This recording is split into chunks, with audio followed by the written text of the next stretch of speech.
ஸ்ருதி ஸ்மிருதி புராணானாம் ஆலயம் கருணாலயம் நமாமி பகவத்பாத சங்கரம் லோக சங்கரம். ஸ்ரீ குருபியோ நமக.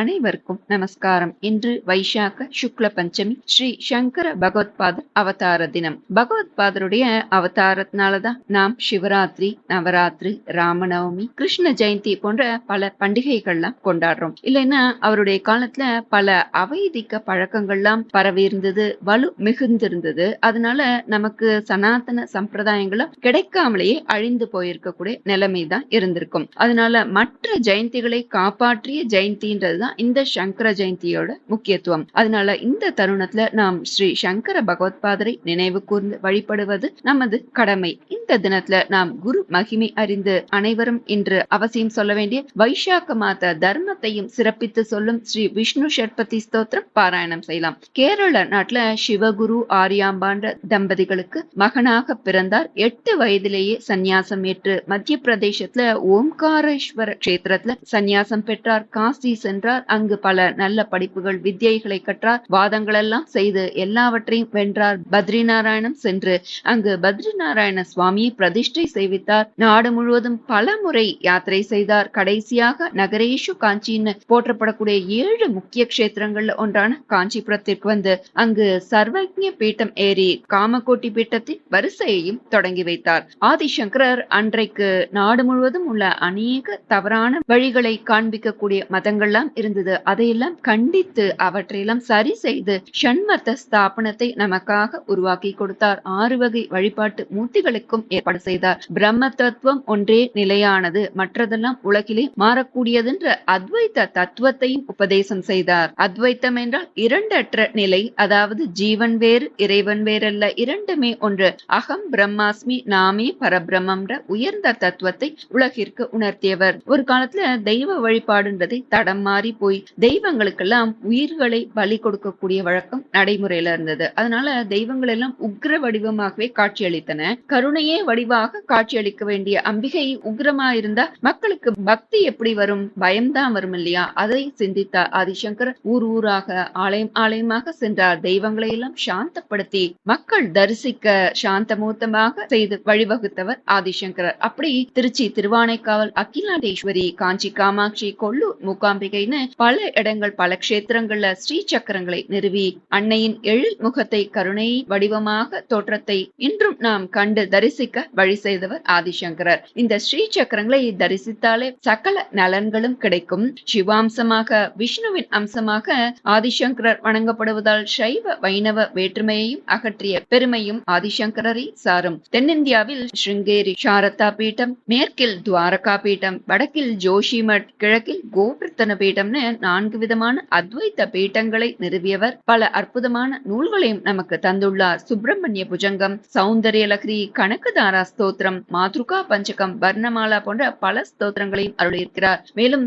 விஷ்ணு சகஸ்ரநாமம், பகவத்கீதா, லலிதா திரிஷதி இப்படி பல நூல்களுக்கு, கிரந்தங்களுக்கெல்லாம் பாஷ்யம் என்ற உரையும் நமக்கு அருளியிருக்கிறார். இதில் சுப்பிரமணிய புஜங்கம் தீராத நோய்களை தீர்த்து வைக்கும் வல்லமை படைத்தது. மகான்களால் ஔஷதம் என்று போற்றப்படக்கூடியது. அம்பிகையின் அருளை பெறுவதற்கு நாம் என்ன செய்ய வேண்டும் என்பதையும் அம்பிகையின் கருணையையும் சொல்வதுதான் ஸ்ரீ சௌந்தர்ய லஹரி. எப்பேற்பட்ட வறுமை கஷ்டமாக இருந்தாலும் அதையெல்லாம் நீக்கி மகாலட்சுமி அருளை பெறச் செய்வது ஸ்ரீ கனகதாரா ஸ்தோத்திரம். மாத்ருகா பஞ்சகம் என்பது ஆதிசங்கரர் தனது தாயின் அந்திம காலத்தில் அவருக்காக பாடியது. ஒரு தாயின் வயிற்றில் கரு உருவானதிலிருந்து அந்த குழந்தை பிறந்து வளர்வது வரை அந்த தாய்ப்படும் கஷ்டங்கள், அவள் செய்யும் தியாகங்கள் பற்றி விரிவாக கூறுவது மாத்ருகா பஞ்சகம். ஆதிசங்கரர் காலத்துல உயர்குலத்தோர், இழிக்குலத்தோர், தீண்டாமை என்ற வேறுபாடுகள்லாம் இருந்தது. அதுல சங்கரருக்கு துளியும் உடன்பாடு இல்ல. வாய்னால சொன்னா யார் கேப்பா? எப்படி சொன்னால் மக்கள் கவனம் திரும்பும்? அதற்காக தக்க சந்தர்ப்பத்தை எதிர்பார்த்து இருந்தார். அது காஷி கஷேத்திரத்துல அவர் அத்வைத்த கொள்கைகளை விளக்க கிடைத்த சந்தர்ப்பமாக உருவெடுத்தது. சங்கரர் மனமோ பளிங்கு போன்றது. அதில் தீண்டாமைன்றது துளியும் இல்லை. ஆனால் அவரை சுற்றி இருந்தவர்கள் மனதில் வித்தியாசம் ஆழ பதிந்திருந்ததுதான் இதற்கு காரணம். அவை பச்சை பசேலென படர்ந்த துர்க்கந்த பாசி பிடித்த நெஞ்சங்கள். இதற்காக ஒரு சம்பவத்தை உருவாக்குகிறார் சங்கரர். ஒரு நாள் விடியற்காலை கங்கையில ஸ்நானம் பண்ணிட்டு தன்னோட சீடர்களோட போயிட்டு இருக்கார். அது நெரிசலான வளைந்த காசியிலேயே குறுக்கலான சந்துகள் தான் இருக்கும் இல்லையா? அவர் ஸ்நானம் செய்துட்டு அந்த குறுகின சந்துல திரும்பி வரப்போ எழுதாக ஒரு ஆழ்ந்த உலகவன் தன் மனைவியோட 4 4 நாய்களை கயிற்றுல கட்டி இழுத்துன்னு வரான். அந்த 4 நாய்களும் கயிற்றுல இருந்து விடுதலை பெறதுக்காக இங்கேயும் அங்கேயும் திமிருகிறது.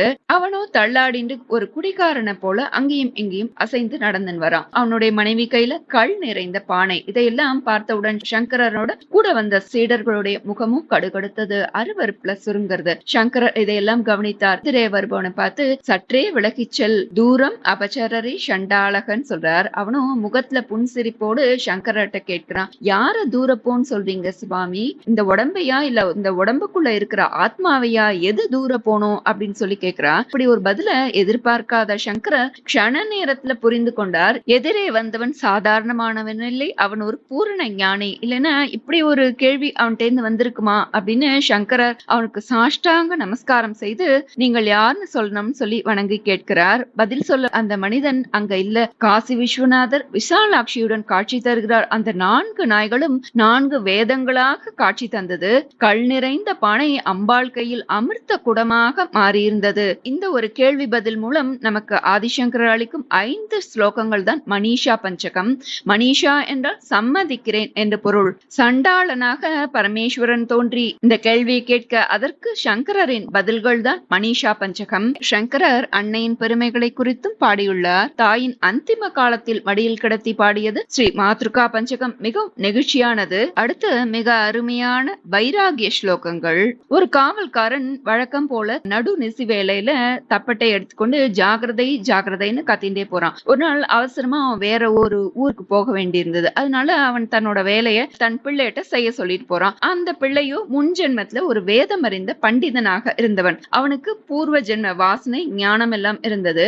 அவனும் ராத்திரியில அந்த தப்பட்டை அடித்துக்கொண்டு ஜாகிரதை ஜாகிரதைன்னு சொல்லி அப்பா செஞ்ச வேலையை செய்தான். அடுத்த நாள் ராஜாவே அந்த காவல்காரர் வீட்டுக்கு வரார். அதை பார்த்து அந்த காவல்காரர் பயந்து போயிறார். ஐயோ, ராஜாவே வந்திருக்கார், தன் பிள்ளை ஏதோ பெரிய தப்பு பண்ணிட்டான், அவர்கிட்ட போய் மன்னிப்பு கேட்கலாம், ஏதாவது தண்டனை கொடுக்க போறாரோ அப்படின்னு சொல்லி நடுநடுங்கி போறார் காவல்காரர். ஆனா ராஜா அந்த பையனுக்கு பரிசு கொடுத்து அவனை கௌரவிக்க வந்திருக்கார். எதுக்காக அப்படின்னா, முதல் நாள் ராத்திரி அந்த பையன் ஜாகிரதை ஜாகிரதைன்னு வெறும சொல்லல, அதோட சேர்த்து அவன் ஸ்லோகமாக சில வார்த்தைகளையும் சேர்த்து சொன்னதுதான் அந்த ராஜாவை மயக்கியது. அந்த நீதி வாக்கியங்கள் தான் ஆதிசங்கரர் அருளிய வைராகிய ஸ்லோகங்கள். அதுல ஒரே ஒரு ஸ்லோகம் மட்டும் பார்க்கலாம். மாதா நாஸ்தி பிதா நாஸ்தி நாஸ்தி பந்து சகோதரா அர்த்தம் நாஸ்தி கிரகம் நாஸ்தி தஸ்மா ஜாகிரதா ஜாகிரதா. அதானும் தூங்கு மூஞ்சியா இருக்கியேடா, விழித்து கொள்ளடா, அப்பன் என்னடா, அம்மா என்னடா, அண்ணன் என்னடா, தம்பி என்னடா, இந்த காசும் போய் வீடும் போய், சொந்தமும் இல்ல பந்தமும் இல்ல, காயமும் அதானோ, இந்த உடம்பும் போய், அது வெறும் காற்றடைத்த பை, இதையெல்லாம் நீ நம்பி ஏமாறாத, உடனே விழித்துக்கொள், ஜாகிரதை ஜாகிரதை அப்படின்னு சொல்லி அந்த ஸ்லோகத்தோட சேர்த்து அந்த பையன் சொல்றான். இதுல இருந்தே தெரியுது அவன் சாதாரண சிறுவன்ல, அவன் ஞானம் பொருந்தியவன். இப்படி ஆதிசங்கரின் பெருமைகளையும் அற்புதங்களையும் சொல்லிக்கொண்டே போகலாம். குருவுக்கும் குருவானவர் ஆதிகுரு ஞான குரு ஜகத்குரு ஆதிசங்கரர். அவரது அவதார தினத்தில் வைசாக்க தர்மத்தையும் போற்றி சொல்லக்கூடிய அனைவரும் அவசியம் பாராயணம் செய்ய வேண்டிய ஸ்ரீ விஷ்ணு ஷட்பதி ஸ்தோத்திரம் பாராயணம் செய்யலாம். இதில் சாக்ஷா ஜகத் பரிபாலகனான ஸ்ரீ மகாவிஷ்ணுவை பற்றி மிக உயர்ந்த கருத்துக்கள், மனசை உருக்கக்கூடியது, அமிர்தத்தை பொழியக்கூடியது. இதை நாம் மனசில் வாங்கிக் கொண்டால் ஆச்சாரியாலையும் தெரிந்து கொள்ளலாம், மகாவிஷ்ணுவையும் புரிந்து கொள்ளலாம், நம்மையும் தெரிந்து கொள்ளலாம். நம்மை தெரிந்து கொள்கிறபடி தெரிந்து கொள்வதுதான் அத்வைத்தம். இதுல ஒரு ஸ்லோகத்தோட அர்த்தம் பார்க்கலாம். ஹே விஷ்ணு, என்னுடைய அபிநயம் அதானும் பணிவின்மைய நீதான் போக்கணும், என்னுடைய மனசை கட்டுப்படுத்தணும், எனக்கு உண்டான இந்த விஷயங்கள்ல இருக்கக்கூடிய ஆசி மிருக திருஷ்ணாம் அப்படின்னு சொல்லப்படுறது. மிருக திருஷ்ணாம்னா காணல் நீர், உள்ளபடி இல்லை ஆனா இருக்கு அப்படின்னு நினைச்சிட்டு அதுக்காக பிரயாசப்படுவோம், இல்லாத ஒண்ணுக்காக ஆசைப்படுறது, அதுதான் விஷய மிருக திருஷ்ணாம் அப்படின்னு இந்த ஸ்லோகத்துல சொல்லப்படுது. எல்லா ஜீவராசிகளுக்கும் தயை வர செய்யணும் பகவானே, என்னை இந்த சம்சார கடல்ல இருந்து கடத்தி அக்கறைக்கு சேர்ப்பித்து விடு அப்படின்னு முதல் ஸ்லோகத்துல சொல்லப்படுறது. இந்த ஸ்தோத்திரத்தை பாராயணம் செய்ய பகவானிடத்தில் பக்தி, வைராகியம், மோட்சம், ஞானம் உண்டாகும், மனக்கவலையெல்லாம் நீங்கும், கிரக தோஷம் நீங்கும். இந்த தினத்தில் இதை பாராயணம் செய்து குருவருள் திருவருள் பெறுவோம். ஸ்ரீ விஷ்ணு ஷட்பதி. அவிநயமபணய விஷ்ணு दमय मनशमय विषय मृग तृष्णा भूतदयां विस्तारय तारय संसार सागरतः दिव्यधुनी मकरन्दे परिमल परिभोग सच्चिदानन्दे श्रीपति पदारविन्दे भवभयखेदच्चिदे वन्दे सत्यपि भेदापगमे नाथ तवाहं न मामकीनस्त्वं सामुद्रोहितरङ्गः क्वचन समुद्रोणतारङ्गः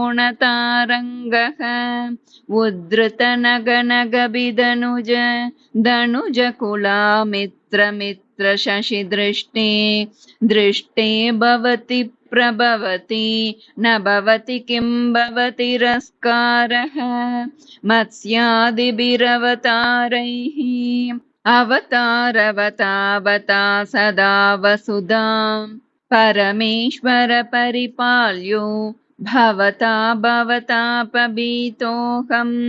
मत्स्यादिभिरवतारैः अवतारवतावता सदा वसुधां परमेश्वर परिपाल्यो भवता भवतापभीतोऽहं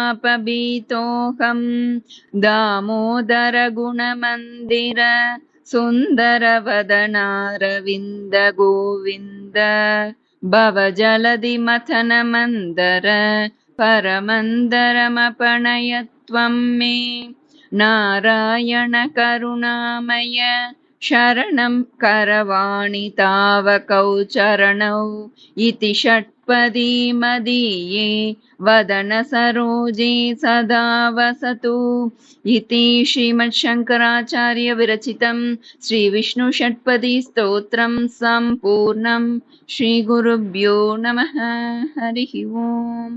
இன்று சித்திரை மாத திருவாதிரை நட்சத்திரம். சீர்காழியில் திருஞான சம்பந்தர் உமையம்மையிடம் ஞானப்பால் பெற்ற நாள். அனைவரும் அவரவர் இல்லத்தில் பால் காய்ச்சி பெருமானுக்கு படைத்து தோடுடைய செவியன் பதிகம் பாட வேண்டும். இப்படி பாடி குழந்தைகள் மற்றும் அனைவரும் அந்த ஞானப்பாலை எடுத்துக்கொள்ள இடர்கள் நீங்கும் என்று சொல்லப்படுகிறது. அந்த பதிகத்தையும் இப்போ நாம சொல்லலாம்.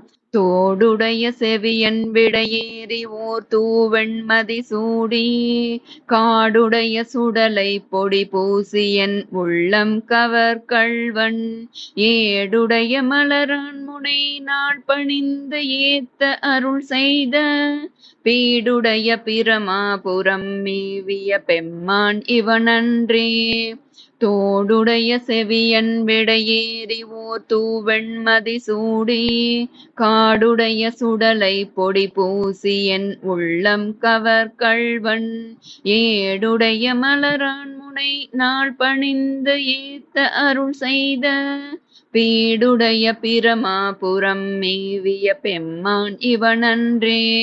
அடுத்து இன்று ராமானுஜர் ஜெயந்தி. ஆதிசேஷன் அவதாரம் என்று போற்றப்படும் ஸ்ரீ ராமானுஜர் சித்திரை மாதம் திருவாதிரை நட்சத்திரத்தில் அப்போது பூத்தபுரி என்று அழைக்கப்பட்ட தற்போதைய ஸ்ரீபெரும்புதூரில் அவதரித்தவர் மகான் ஸ்ரீ ராமானுஜரை பிரார்த்தித்து இந்த பாசுரத்தை சொல்லலாம். உய்ய ஒரே வழி என்றும் உடையவர் திருவடி ராமானுஜா, சித்திரைக்கும் சீர்மை கொடுத்த ராமானுஜா, திருவாதிரைக்கும் திருவான ராமானுஜா, ஸ்ரீபெரும்புதூருக்கு ஸ்ரீயை தந்த ராமானுஜா, காந்திமதியின் கருவறையில் வந்துதித்த ராமானுஜா, கேசவ சோமயாஜியின் தவ பயனே ராமானுஜா, பெருந்தேவியின் தாகத்தையும் தீர்த்த ராமானுஜா, வரதனையும் வழித்துணையாக்கிய ராமானுஜா, திருக்கச்சி நம்பியை பெருமைப்படுத்திய ராமானுஜா, ஆளவந்தாரின் 3 விரல்களையும் நிமிர்த்திய ராமானுஜா, பெரிய நம்பிகளின் திருவடி நிழலில் ஒதுங்கிய ராமானுஜா, திருக்கோஷ்டியூர் நம்பியின் சோதனையில் ஜெயித்த ராமானுஜா, திருமலையாண்டானுக்கும் திருவாய்மொழியின் ரகசியத்தை சொன்ன ராமானுஜா, உய்ய ஒரே வழி என்றும் உடையவர் திருவடி ராமானுஜா, என்றும் உடையவர் திருவடி ராமானுஜா.